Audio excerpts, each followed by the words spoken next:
So Lil Yachty, there's a new snippet. I think Lil Yachty's in his bag right now. I think that's why he is still on this psychedelic rock little subgenre right now, because no other rapper's really doing it. It's what differentiates him from all the other artists.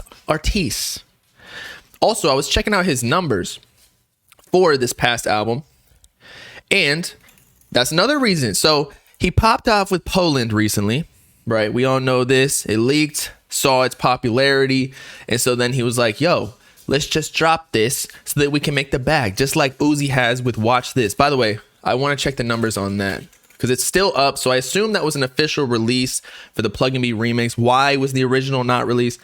I don't know, man. But Watch This, already at 15.4 million, bruh. What? That just shows you how the power of TikTok, bro. 15 million a week. It dropped on the Super Bowl. Crazy. Uzi really out here getting a bag. No one can touch him. Ice Spice can't even get close to him.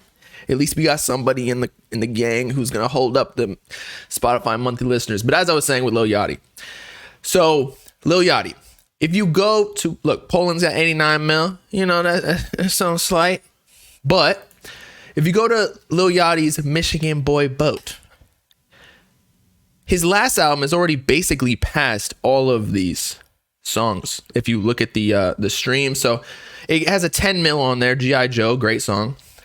I don't know why Spotify does this. It literally removes my likes, and then I have to go in and find them again. Ridiculous. And of course, this is a more niche subgenre, but okay, it's an average of like 3 mil, I want to say. So if you go to Let's Start Here, he's already at like 6, 9, whatever. I'd say the average is like 5 mil, and it's only been like a month or something. So Yachty is in his bag. He knows what to do now. He's a smart rapper. I feel like a lot of rappers, they try to just do what they want because they trying to be Cardi. They trying to be Craig. But no, as much as what Cardi does works, not everybody's Cardi. Not everybody's Kanye. Not everybody's just going to follow what you do, because sometimes, well, actually all the time, it's a music business. So you kind of got to sell your soul a little bit. That's the metaphor. It's not actually getting, sodomized by the label executives. You're not getting hit from the back. Your cheeks are clean, I hope. But selling your soul is because you have to kind of give up a little bit of control and do what other people want rather than yourself as a creator. But anyway, so Lil Yachty's in his bag here. He saw that the psychedelic rock is doing well, as we can already see from the streams. And then now he's about to drop another snippet. People were telling me that it was produced by Zach Bia because there was a picture of Zach Bia posted with Lil Yachty in there. He also dropped with Don Toliver, so it's kind of cool how Zach Bia is becoming a little producer DJ type.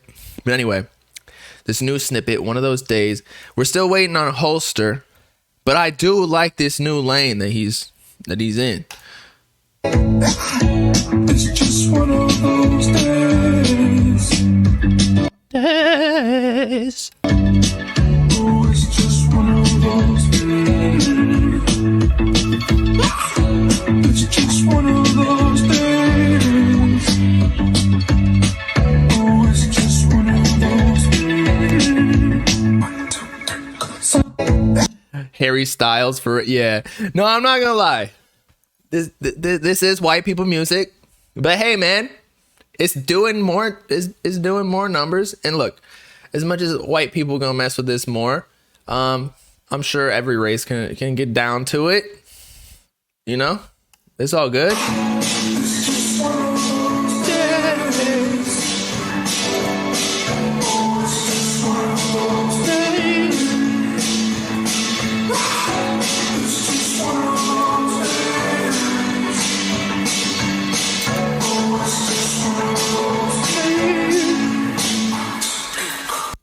But I've been seeing the comments, they're saying that they still want the Lil Yachty, like the old Yachty in summer songs, as well as the regular rapping. I think he's going to chill, like he's going to continue doing this music because it's doing well, but I think he'll still drop some gems. Like he'll still drop on SoundCloud of all types of genres. I think the whole point of this was to branch out, like he said, to be an artist, not just a rapper like he was seen before. He was actually seen as a mumble rapper before, and now like no one ever associates him with that at all. And actually same with like Uzi too.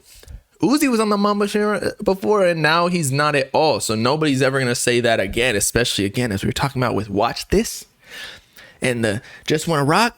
Ain't no mumbling. I'd say Cardi more of a mumble rapper than all of them. And he successfully branched out for sure. And he was already brand friendly, but I think this is gonna make it more brand friendly because he's on that Harry Styles. He's pop basically now. Psychedelic rock, all this. If you're outside of hip hop, you're basically like you apply to pop potentially. Somebody said something about Yeat Afterlife is already overhyped. I don't know about that, bro. Like maybe you're in the Yeat sphere, but I don't know. I feel like since we got Uzi, Cardi, and a bunch, we had Yachty. Like I was never waiting on Yeat to drop Afterlife. If you don't anticipate it too much, you're not gonna be disappointed. I do that to myself in business moves a lot though. I gotta stop. But for like music, I just let it come. Pause. How do I feel about Yeat's last album before he gets out the 3-album deal? Is that what his deal was? 3 albums? Usually like maybe they're like 3 to 5, but it looks like he ran it up during his 3-album deal. So he about to get some paper if it was a 3-album deal. But I was talking to somebody today. Like, okay, so we know that Summers got a couple M's for his label deal. I know. So Fago got some M's. So if they got M's and like they're not, no hate towards them because I like both of them, but you know they not selling like 10K copies yet. And by the way, I love Summer's album, but like so I don't want to hear anybody thinking I'm hating. Second half at least. But so if they're getting M's, Yeat is getting tens of M's. Got to be. Because he's not only dropping more often, but he's outselling them by like times 5. At least. Civil rap discussion, exactly. This is completely positive. Only like for Yeat. It's just for all of them, to be honest. They all getting M's. They all got more money, at least liquid than me. You know, technically he's a loan, but you know, your boy ain't got no debt, no student loans. But nah. If you get the money, you can like invest it, whatever. Summers bought a Maybach, which is technically a depreciating asset. But he did buy a crib, $900K or whatever. A house, not a condo, y'all. Don't get on him on that. So that's appreciating. I don't know about in this market, but you know, housing market's technically going down a little bit. But I wish I had my own house, but I can't find a decent place. There's not a po-po without paying like $15,000 of interest. Destroy Lonely dropping soon too. If Looks Could Kill. Now If Looks Could Kill. Actually, I don't know if that means it's dropping soon. I think that just means he's working on it. Because, I mean, not to compare him to Uzi and Cardi, but just because an artist says an album, such as, you know, Eternal Take, it took 2.5 years. Or A Whole Lot of Red from Cardi. It took 2.5 years, 3 years for that to drop after they announced it. Although I feel like Destroy Lonely already announced that name, but maybe he could be talking about the single too. It would be opportune time to drop this song since it's blowing up on TikTok and YouTube though. He'd been working on it. Yeah, I get that. But he also just dropped, actually, that was like a year ago, I want to say, right? Or maybe like, it's so weird with time nowadays. Like, I don't know what it's February, but I'm already like in June basically. But yeah, so I guess less than a year he dropped.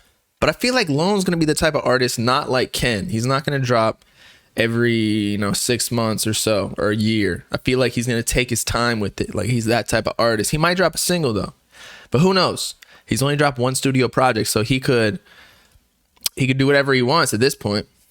I like these Savages album. I wouldn't say it was his best though. It was solid though. D Savage always come in with like a unique sound for sure.